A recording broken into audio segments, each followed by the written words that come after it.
Hi, this is Abby Collins, and you're listening to the TFG1 podcast. Pathetic fools! There's no escape! Oh, and yeah, you said you're clone. You said you should probably clone yourself. First thing I thought of was Starscream because he's always trying to clone himself. It is that nasty, nasty Decepticon. I'm partial to Decepticons. Let's be real. Aren't we all? I mean, it's just no fun being nice all the time. Hello and welcome to the TFG1 All Things Transformers TFG2 podcast crossover interview. I am one of your hosts, TFG and Mike, and joining me is Steve Megatron. Hello, sir. Hello, how are you? Good. Yes. Give David K a run for his money. Yes.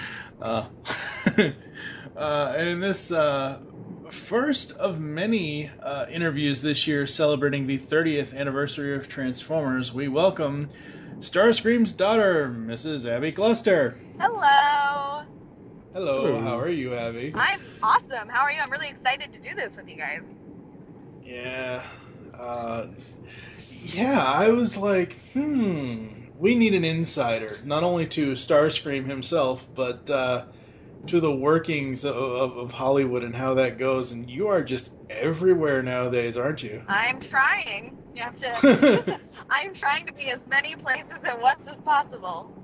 Yeah. Much like Starscream. Yes. Too bad they haven't perfected that cloning technology yet. With the technology, just catch up with the fan fiction already, please. Really appreciate that. Oh no, not the fan fiction. Oh god. Wow, my head hurts already. I know. Oh boy, the fan fiction. I honestly can say that I think that's one of the reasons that I grew to dislike Starscream over the years, the character in general. I know. And it just really depends on how he's portrayed and who voices him. I agree. As I said in the introduction, Abby is Chris Latta's daughter. May he rest in peace. And it's just one of those things where since his incarnation, there have been only, I think, two that I've enjoyed. Tom Kenny. Okay, Huh? I was going to say, who are your two, and I'll tell you mine. Tom Kenny in Animated. All right. And Steve Bloom in Prime. All right. I love Steve Bloom. He's one of my... I love Charlie. Oh, from the movies, yeah. Charlie, but just as a human being, and I'm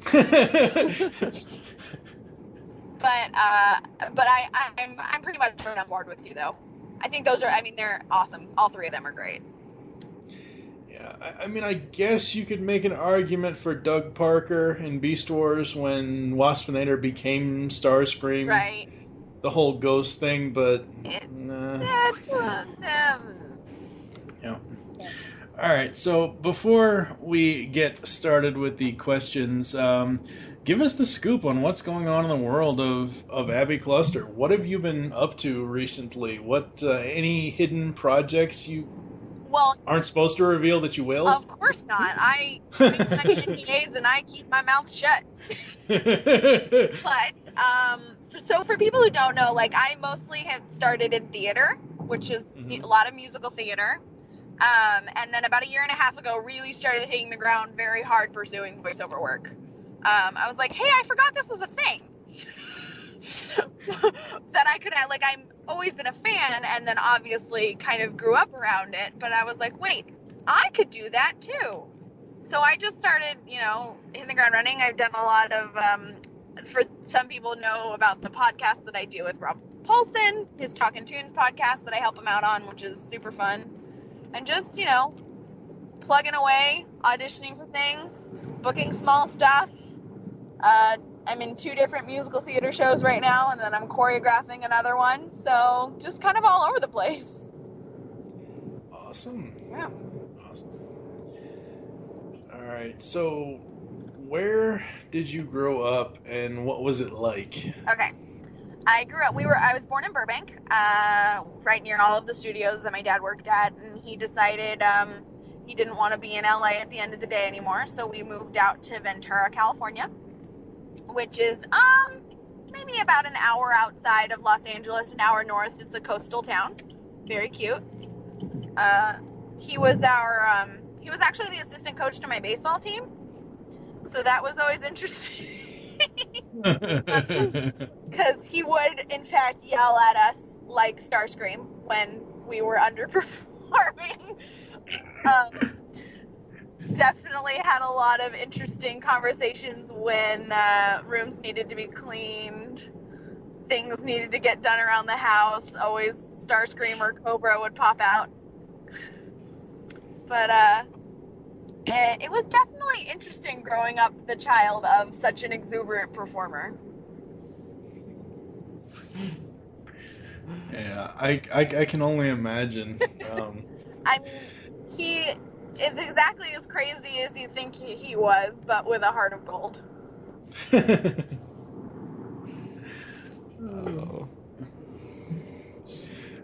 So, growing up with a dad like Cobra Commander and Starscream, Right. did that influence you at all for your wanting to become an actress and voice actor? Absolutely. I mean, I think at first, when I first started kind of doing performing, I stayed really far away from voiceover. And I think it was part of me being a little bit terrified of his kind of, legendary status, if you will. Because there's a lot, it's a lot of pressure when you go into something that you're following in the footsteps of someone who's very well known and very specifically known for a certain type of performing.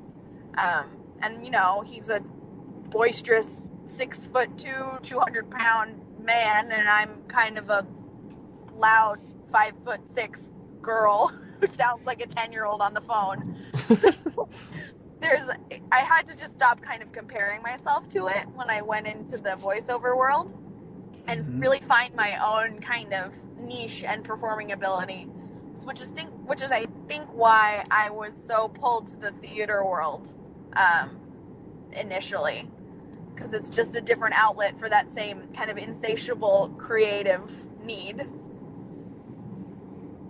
Yeah. And I think a lot of it is like growing up around someone who's so performance and animated and just in general just a very open and interesting person. It lends itself to kind of being that way naturally yourself, like I didn't really see any other option. I don't like filing. I don't like real work. I like to play. So I kind of have no other skills. Yeah, nobody likes real work. Real work, I commend those who really enjoy being accountants, but it's just not something that I could do. I have my own fascination with numbers, but I never took it that far. Numbers are, it's a thing, but it's not something that I'm interested in.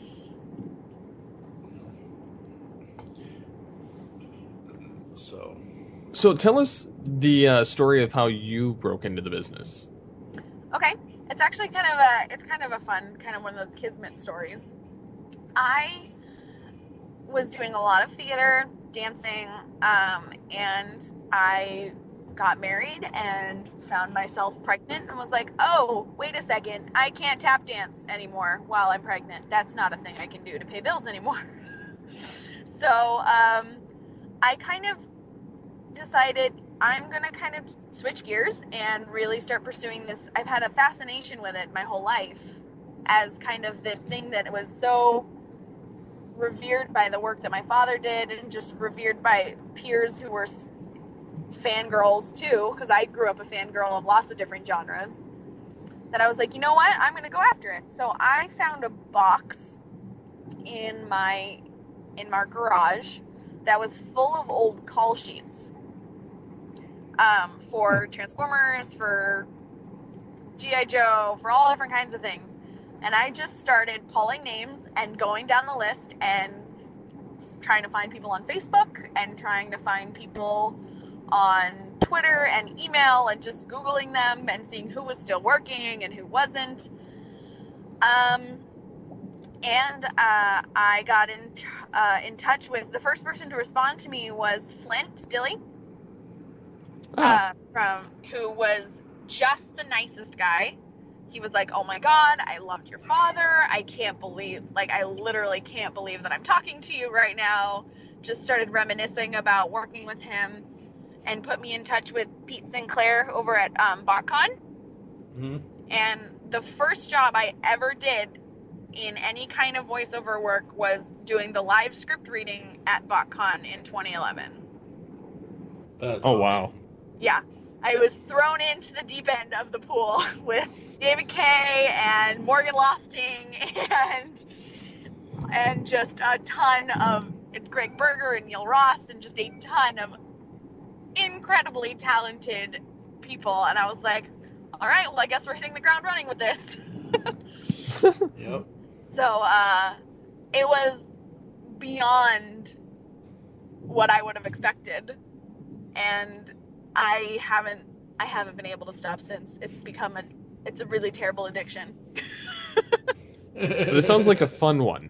It's the funnest of the addictions. I feel like of the addictions one could have, performing is probably the safest.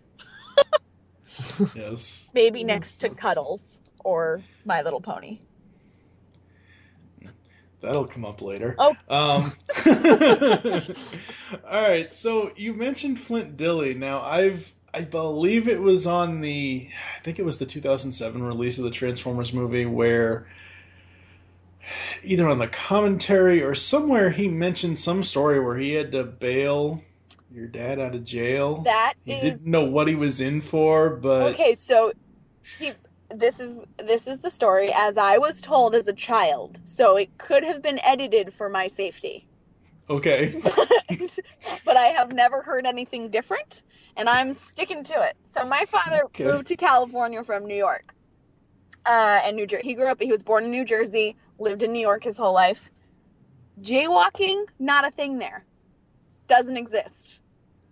In Southern California, if you cross the street, like when you don't have a walk sign, you can actually be ticketed for it. So my father apparently racked up an exorbitant amount of jaywalking tickets. And at one point, the dude was like, "Do you have like 400 jaywalking tickets you haven't paid?" and arrested him.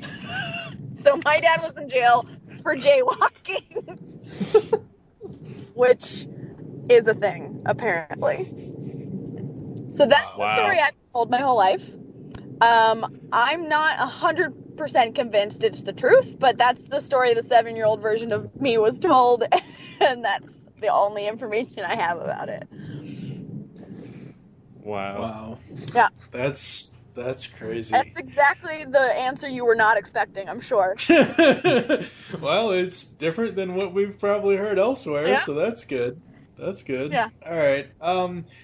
Did you ever get into any of the stuff that your dad was doing at the time? Were you watching Transformers as a kid, or were you a My Little Pony fan? I was a Transformers fan, definitely.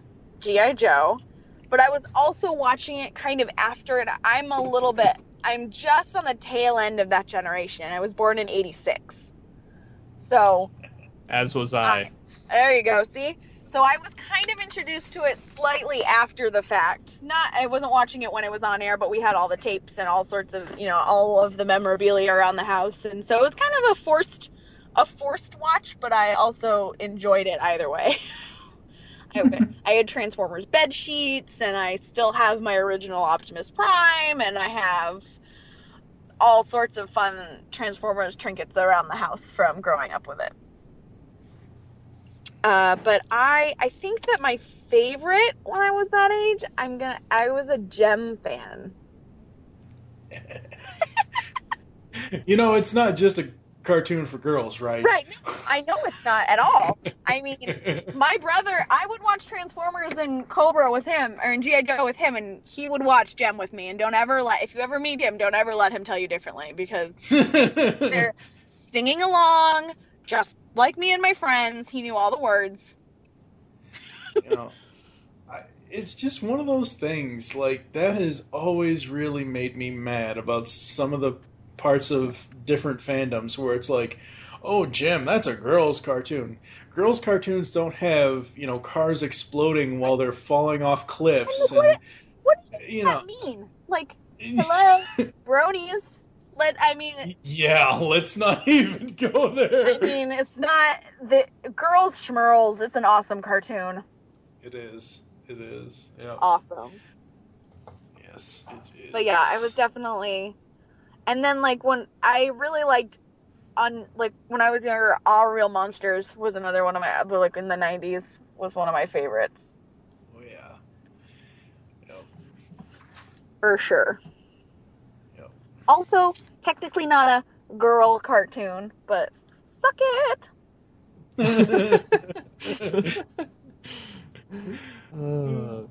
So, did you ever hear any crazy stories from the voice acting sessions, or did you actually go to any of them as a kid? I have very few memories. I remember sitting in the control room during a couple, but the only memories I have of them are because I was little. I was 2. Is sitting there spinning around in a desk chair while he was playing with the controls and telling them to do more things. Read more lines. We need to be here for 20 hours, people. I know, right? Get it right. Yeah, that kind of stuff. And I mean, my dad is as troubled as he was at times, was always on task when he was in the booth or on set. He did a live action movie called Strangers Among Us. Mm-hmm. With James Gandolfini and Melanie Griffith. And there's this scene in the movie where they're him and Mr. Gandolfini are just sprinting down the street. And my dad broke his foot on the first take of that. Oh, wow. And did it 15 more times. Oh, wow. As the demons he had, one of them was not giving 110% every time he went up to do his job. So that's probably my favorite story about him that's just his personality. It's just to give 150 when someone asks you for 100. That was I think what he would want people to talk about in his absence. Yeah. Yeah. So, who are some of the other voice actors that have influenced you over the years? Let's see. I mean, obviously, I'm a huge Rob Paulsen fan. There's nothing. I mean, I was also a huge Ninja Turtles fan when I was a kid. So, having the opportunity just to talk to him on a regular basis, and just the breadth of his work that spans from when I was a kid to now watching things on Disney Junior with my son that he's in. Every time I change the channel, Rob Paulsen's voice pops up on something. He's everywhere. That man is everywhere. So he's obviously a huge influence.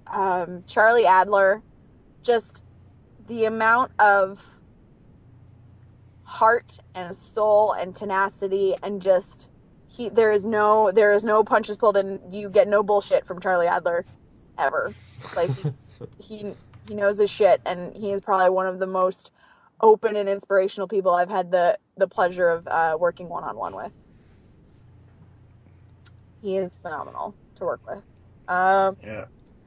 I mean, and I've had the just great luck and gratitude for the people that Rob has introduced me to through the podcast as well. From I got to meet Randy Rogel, who is just stupid talented with the songs he writes and that kind of stuff. And then, anything that I've met the people through the BotCon world, David Kay is one of the nicest men I've ever met. Him getting down, David Kay is an adorable man anyway, because he's just really nice to look at. Him getting down and talking face to face with like the 3-year-old who just can't wait to get his autograph, and like picking them up and taking photos with them just makes him 1,000 times more attractive. I'd also say like Gray Delisle I'm a huge fan of hers. Just she's a classy lady. She's really fun to talk to and just a really great influence for where I would love to be at one point in my career. Yeah. We'll have to get her on here one of these days. You should. She is fun to talk to. You might need to put an explicit warning on your podcast though. They're always on there. They're always explicit. Yeah. All right, don't start then. Well, fuck it. Yeah. we made that decision I made that decision day one. I said, I am not podcasting for children. Excellent. All right, well, let's talk about all them bitches and hoes then. Oh man. No, she took Wikipedia by storm. She said, "This is the photo you people have? No, here's my wiki photo." Yeah, she's definitely one who's like will let you know what she wants and does not want. Yeah. But she's awesome. But yeah, I think those would be like the list of maybe my top few influences. And it changes. Like I am also influenced by people who aren't voiceover actors, like singers and performers. Like I am a huge Sutton Foster fan, who's a big Broadway performer, and BB Newirth, I love. Think she's phenomenal. Just there's influences all over the place, I think. Yeah. So, what are some of your goals and your journey where you want to be in the voice acting business, say 5 years from now? Oh, 5 years from now? I'm pretty sure if I'm not in at least, I don't know, I want to be on one show that is in at least its second or third season. I want a steady paycheck. And you know what? More than anything, I just want to still love it.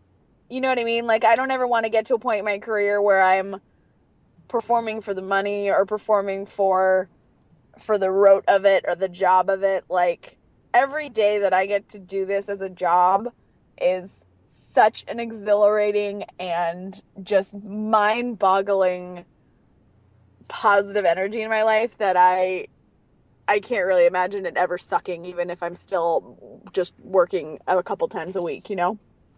Mm-hmm. Yeah. Just fucking awesome. It's just not any other way. Like, I think my probably main goal would be, I would love to work with Butch Hartman. Would be a huge thing for me. We'll go with that. That's my 5-year plan.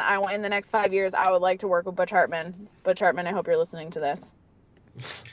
Oh God, I can so see you as Timmy's cat instead of his dog. Totally gonna happen. Butch Hartman, please write a cat into Fairly Odd Parents. And I'll be there to audition. Oh man, I'm really surprised. I don't know how. I believe it's only happened once in 30 years that there's been a female Starscream. I'm really surprised that they wouldn't attempt to come to you in the future for a female Starscream. You know, I would love the opportunity to audition if it happened. Absolutely. Mm-hmm. I mean, because there was Slipstream, and that's kind of as close as we've gotten. Yeah. And, I mean, the opportunity to audition for something like that would be just so surreal and life-altering and life-affirming, let's be real. Yeah. I feel like I might be kind of intimidated, I mean, to be completely honest, by an audition like that, because I feel like I'd come in and people would expect my dad to come some sort of creepily seance through my body into the audition. But I'm sure that they would understand that I would bring my own flavor to it. Yeah. But that would be just beyond ideal and so fun and kind of creepy. Yeah. Yeah. And kind of creepy, to be 100% honest about it. But creepy in a good way? Yeah. I remember when we did talk to Steve Bloom, he said, because there was one moment in Prime where he sounded dead on. Yeah. Dead on like G1 Starscream. And he told us, he said, they don't have me do that often, but when they do, I know to do it when they start throwing up jazz hands in the booth. Yeah. Yeah. Oh, It's God. one of the things that I always heard about my dad in the booth is his ability to sweat beyond what any normal, capable human being should sweat out during a session. And if It's Wally, those long sessions, you know. yeah, exactly. But he had a towel in there with him. He would change shirts halfway through. Like he was it's I think it goes back to that always giving 155% every time you go and do something. Now, do you know, was he one of those performers that at times would have to stand up for lines, or did he always just Oh, sit on oh no, he never sat down. the... Okay. No, he was not a sitter. My father, because he came from a world of stand-up comedy, and Yeah. he was not a park and bark, as you say. Like he was very engaged and like walked around, and he had this whole bit about being like this. His thing was he was a psychotic who learned to market his problems. Was his big, his big bit that he would do a lot with stand-up comedy. Which I actually hope to. People should keep an eye out. I'm working on my website, abigailcollins.com, and I'm gonna have a corner kind of section of the website that's gonna be uploaded videos of some of his stand-up stuff and stuff that people haven't had an opportunity to see yet. So that's really cool to be working on. Very cool. Yeah. Very cool. Yeah, we have hundreds and hundreds of hours of different stand-up routines, and I have live action appearances and interviews. Like we have video of interviews that he did at Star Trek conventions. Just all kinds of really interesting stuff that I think that people would do and will want to see. Yeah. Oh, most definitely. Yeah, because that's I think that the thing that people ask me the most is just like they're hungry to kind of get to know who he was as a person, Yeah. as opposed because I think that it would blow his mind what the longevity of the work that he did. Did he have any idea back then what this would turn out to be between Transformers and G.I. Joe and everything else? I really don't think so. I think for him, he was just going to work and getting paid to do something he loved to do. I don't think the breadth of what has kind of become the Transformers world and the G.I. Joe world and just the conventions and the websites and the podcasts and just things that would still be happening to this day 30 years later just would never have crossed his mind.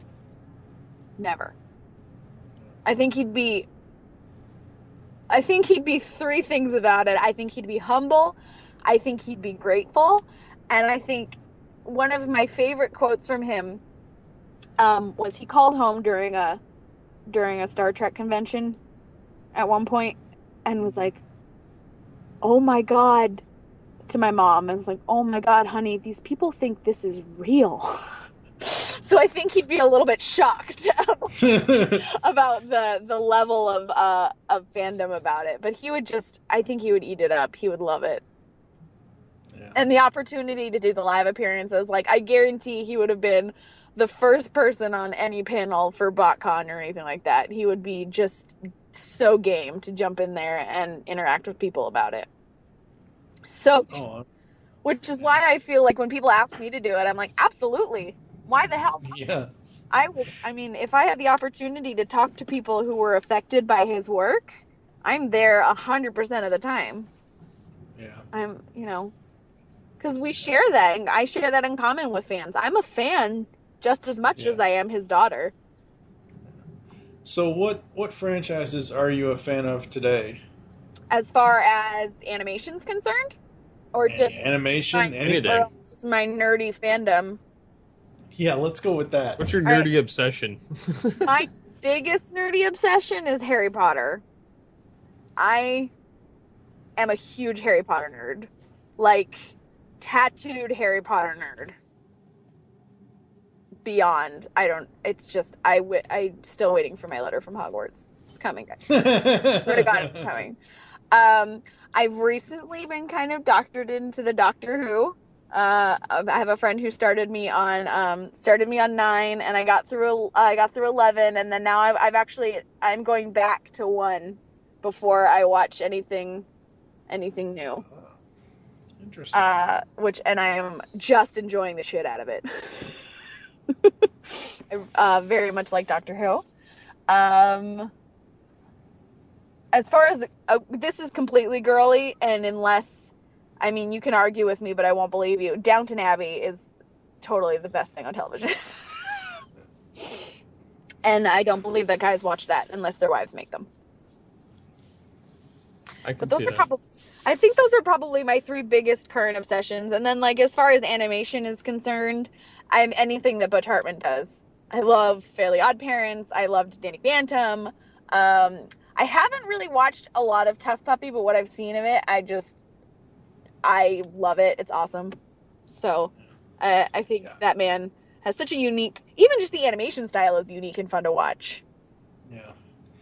Yeah, I've gotten into Fairly Odd Parents. I've seen several different episodes of Tough Puppy. Right. Haven't seen Danny Phantom, but I really do enjoy Fairly Odd Parents. So what is so funny to me about that is Darren Norris is Cosmo, and yet he can play completely straight voice in Knockout and Prime. Oh, yeah, exactly. Like, Darren, we had him on the podcast right around when I started working on it with Rob.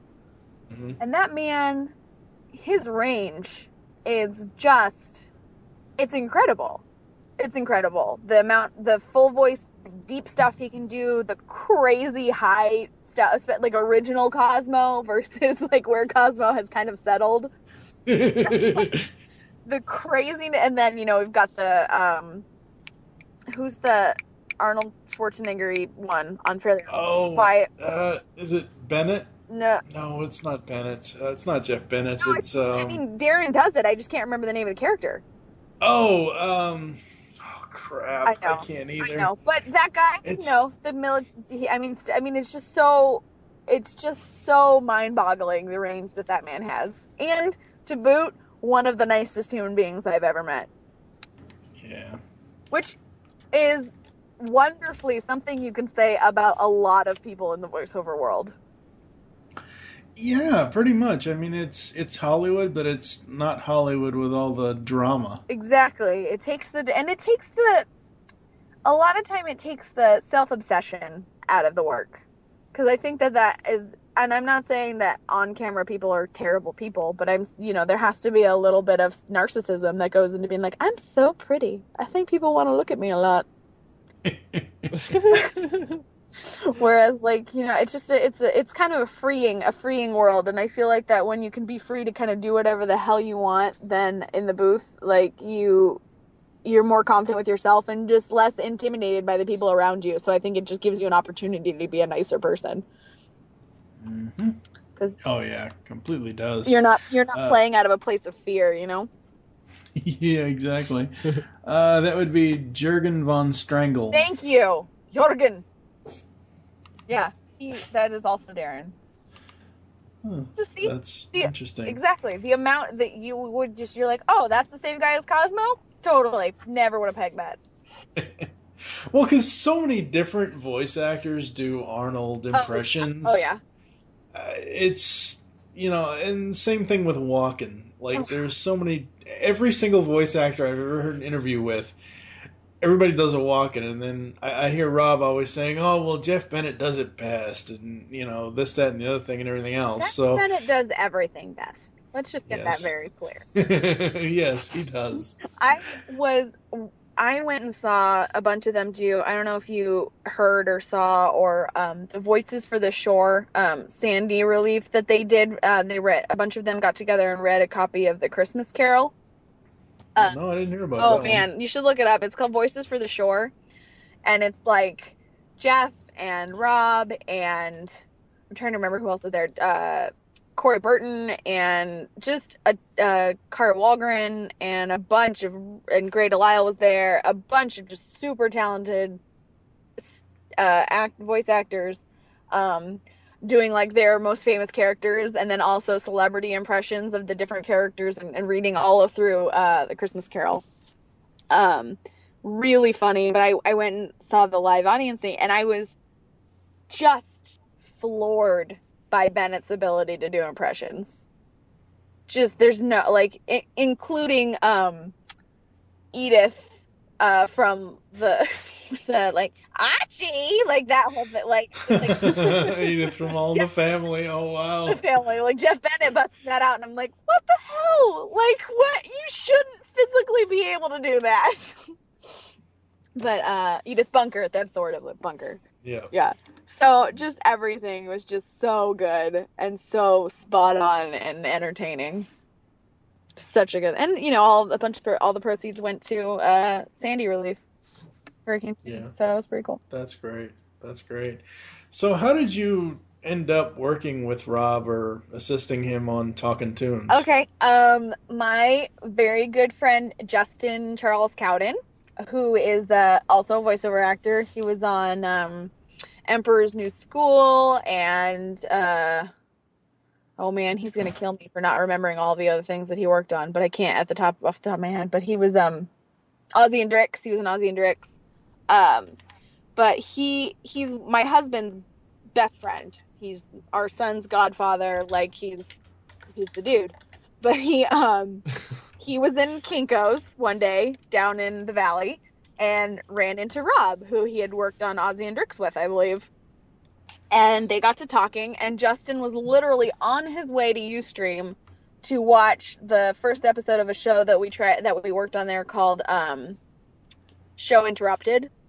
And the first guest on Show Interrupted was going to be Maurice LaMarche, the voice of the Brain, and awesome. Countless other things. So he was going to be our first guest on that show. And Justin came and kind of was telling Rob where he was going, and Rob was like, "Oh, that's so interesting. Like, what's this Ustream that you speak of? I'm doing this podcast." Yada yada yada. So Justin's like, "Let me get you in touch with James, who's my husband, who is a production manager over at Ustream." And so James got Rob's information and called him, and he actually facilitated bringing Rob on as well. So instead of just having Maurice for the first guest on this was both Pinky and the Brain. So, and then Rob and James had a discussion afterwards and talked about, trying the podcast out on Ustream. And we, for those of you who follow it, we've gone through a few different iterations where we were doing it in the studio and then at the Lovitz, and now we're at the Improv. But the amount in which the show has grown and changed and just kind of taken a life of its own started with a meeting of two old coworkers in Kinko's. Has gone from there, and I just happened to be there to be PAing on the Show Interrupted, and I was like, "Hey, you're Rob Paulson, and you're Maurice LaMarche, and you both worked with my dad, and this is weird." And it was like and both of them were so gracious and so just as everyone else I've met in the voiceover world is just so inviting, and Rob was like, and I started doing private lessons with Rob, and so it just kind of grew from there, and he's now like a member of my family. Yeah. It's so funny that everyone always says, and Rob has said this too, and he says he can't remember which ones. It's so funny now that I'm rewatching Generation 1 for the upcoming TFG2 podcast. Right. I'm like, hey, wait, why does Air Raid sound like Wacko? Yakko? And I'm like, hey, wait a second. That's Rob Paulson in the 80s. Oh my God. I swear to God, the man doesn't age. No, he doesn't. No. So his voice sounds the same, his spunky demeanor. He really is, in the most sincerest way, a joy to be around. I honestly think he uses that Just for Men gray just to gray out his hair. It's true. He probably has beautiful flowing raven locks that he Yes. tries to age himself. And his beautiful Exactly. teeth. It's the beautiful teeth that get me every time. It's the cartoons that keep him immortal. Exactly. I'm pretty sure Yeah. he's sucking the children's soul through the screen as he does the voices on Disney Junior. He's like, "Give me your youth." Well, it's funny because my son is actually 16 months, and he watches Disney Junior, and I was watching Mickey Mouse Clubhouse with him, Uh-huh. and I hear Toodles, and I'm like, wait, that's Rob. That is Rob. My son is going to be 2 in less than 2 weeks, and he is having a fully Toodles Mickey Mouse Clubhouse themed birthday party.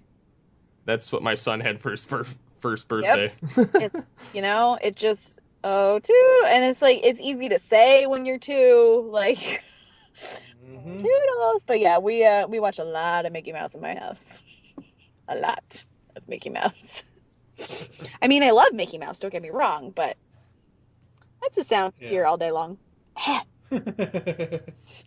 But he actually, he is all of a sudden getting very into the Ninja Turtles. Ninja Turtles, mama. Okay, I can get down with this for sure. So he's now seen a few episodes of both the original and the new Ninja Turtles. And it is he now has picked out his own Ninja Turtles nightlight. Donatello shines on his ceiling in the night. One of those awesome. Projector nightlights. And he makes me put him in the same. I had to go buy extra Ninja Turtle pajamas because he would not let me put him to bed in anything else. So I think I have a brewing Turtles mega fan on my hands. I'm grooming my son to be into just about everything I was, which is Turtles, Batman, Transformers. Totally. So If you ask my son what Batman says, he goes, Batman. My son points at Batman, and because I have one of the masks, one of the toy masks, I put it on my face sometimes, and he goes, every time he sees Batman, he says, "Daddy." And he carries around this little tiny Batman figure, and he has Optimus Prime, and then the two of them fight, and I'm like, no. Don't cross the streams. Don't cross the random. Yeah. Liam has a couple. He has a little cobra, and he calls them. We try to talk as much about his grandpa that he'll never meet. But he calls him Papa Cobra and Papa Starscream, which I think awesome. It's adorable and heartbreaking at the same time for me. But it's pretty awesome. He also calls his Donatello doll Uncle Rob. Which I can't imagine has got to be so confusing for a 2-year-old. Like, wait, why do you sound like I don't know what's happening. Who are you? Their poor little brains. They just have no hope for being anything but mega nerds when they're kids of ours.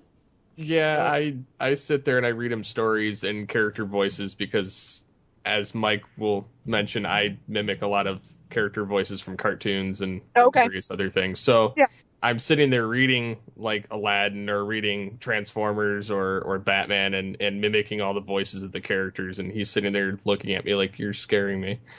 The looks, they can be so judgmental even when they're not even 2 yet. It's really impressive, the looks that they're able to give. Oh, it was so funny. When was it when we interviewed Pat Fraley that you broke out your crying? I think there so. was an there was I forget which one it was. We did a Toy Cast episode, and I broke out crying the first time, and you're like, "Wait, huh?" That's what it was. We did. It's since been retired, but a couple of years ago, I started up a toy discussion podcast. And episode 87 was all about the 87 Turtles. Actually, the toys didn't come till 88, but the 87 Turtles figure style stuff. And we're in this episode, and myself and Steve and our co-host, Sween Halleck, we're all talking, and all of a sudden, I hear Pat Fraley Krang coming out of Steve, and I'm like, where the hell did that voice come from? Because it was something... Pat Fraley. It was something I had I had heard most of the stuff that he usually does, and it was something that I had never heard before, and I'm like, holy crap! That's awesome. Yeah, it's when you can still be surprised by your friends. I Yeah. sit there, and the sad thing is because I work at a car dealership, but like this is what I do for fun, so Right. I sit there and I'll have conversations in different character voices with myself to the point that people look around at me like I'm crazy. That's actually called schizophrenia, Steve. Yeah, That's I know. It's when I lose the conversation that something's wrong. It's but the conversation's still happening that you run into it too. You're like, and everyone said when Rob got the gig on Turtles, they're like, oh, why are they making Raphael somebody else and this, that, and the other thing and everything else? I was open to it because I knew Rob, and I knew Rob wasn't gonna just do the original voice. He's gonna do Raph as Donnie. Yeah, I knew it wasn't gonna be that, and people will swear up and down and argue with me that it is the same. It isn't. It is so not. Like There's Bring different these people inflections. to me, and I will take care of them. Wait, Yes. Rob. Well, the the little 7, 8-year-old in me still loves Rob as Raph, Oh, but the adult in me loves him as Donnie. He is so awesome as Donnie. And the relationship between Donnie and April is just That's just hilarious. a little creepy, but also hilarious. It's creepy, hilarious, and now it's even more creepy and hilarious because they have a love triangle going on between Casey, April, and Donnie. No, I'm like, what is even happening? It's the nerdy boy who loses out to the cool guy. Yeah. Damn jobs every time, stealing my ladies. No, I remember when, I think it was the first or second, it might have been the third episode, he had a line, it was something about Donnie having to, Donnie was complaining that he had to use a bow staff, and he's like, how am I supposed to fight, advanced alien technology with a stupid stick? Yeah. And it's just the way Rob does the voice for Donnie, where he'll start off soft, and then he'll go into angry mode. And they did it again more recently when there was an advertisement. I think it was like an episode, one of the new episodes from season 2, like 2 weeks ago. I think it was about 2 weeks ago, and there's a promo where Raph asks him, "What's going on, Donnie?" "Oh, gee, I don't know, Raph. The Krang are having a Sweet 16 party or something." Yeah. It was, oh, God, he's so good. He really, the fact that he's that talented and still that nice is almost annoying. Like, damn you! Can't you have some flaws? I almost wish I would have bumped into him before because I never realized it, but until we talked to him, what was it, last year? Yeah. He's 2 years ago. I think we talked to him last year, didn't we? You and I did? No, it was 2012. Yeah. Oh, okay. Yeah, 2014 now. Get with the program. Yeah, time flies. I forget. It's March. What day is it already. again? How did that happen? Yeah. But I discovered that he's actually from my hometown area. Are you from Flint? Yes. Yeah. Oh, nice. I have family in Clarkston. Oh, really? That's not very far. Yeah. Hey, Aunt Mary. Love you. All right. Yeah. Oh, man. Okay. What's the final question there, Steve? Oh, I was going to say, before we close out, so what would you suggest to people that are looking into getting into voice acting? That is a super amazing question. And I will just kind of maybe forward on information because I'm still really new at this and I'm chipping away at it and breaking into it. But the thing that I think sticks with me the most is just work on your craft. Don't try to be someone else. Don't try to be Rob Paulson or find where your voice lies in the characters that you're working on. develop characters. Like today, for instance, I'm choreographing a show at a high school, and there were kids who came in who were not the best singers, they're not the best actors and everything, but like they had an interesting quality to their voice or an interesting choice with their inflection, and you're like, wow, I can apply that to this character I'm kind of developing or working on. Just find the nuances in your performance from all around you and kind of really always be working, always be on top of it, sing and dance and do monologues or beat poetry or anything to get yourself comfortable in front of a microphone and in front of an audience, because even if you're alone in that booth, there's an audience that, there can be an audience of millions on the other side of that microphone. So always just keep performing all the time. I think that'd be the best thing that I can do. Like in my downtime, I go and take a dance class, or I go and work in a local theater company. Just, there is nothing that you can't learn a little bit from. I think that would be my biggest advice. Good point. Awesome. Yeah. Always be on top of it.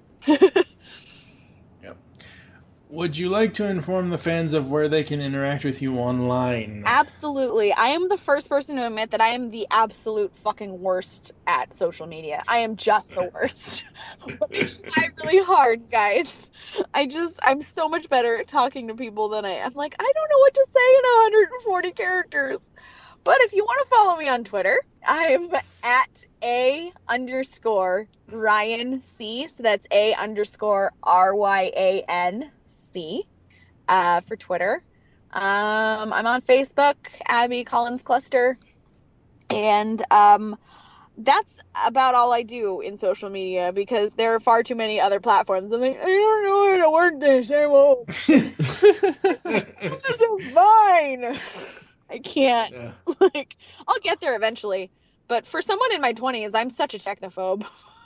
I like talking to people. It's much more fun that way. But yeah, I don't know. I'm getting there, though. I'm taking classes online and how to be better at being online. Is that what being very meta about that? My wife's like, good thing I have you around, because I know diddly squat about this stuff. Pretty much. I'm like, honey, how do I make Skype work on my phone so I can leave and not be late to rehearsal?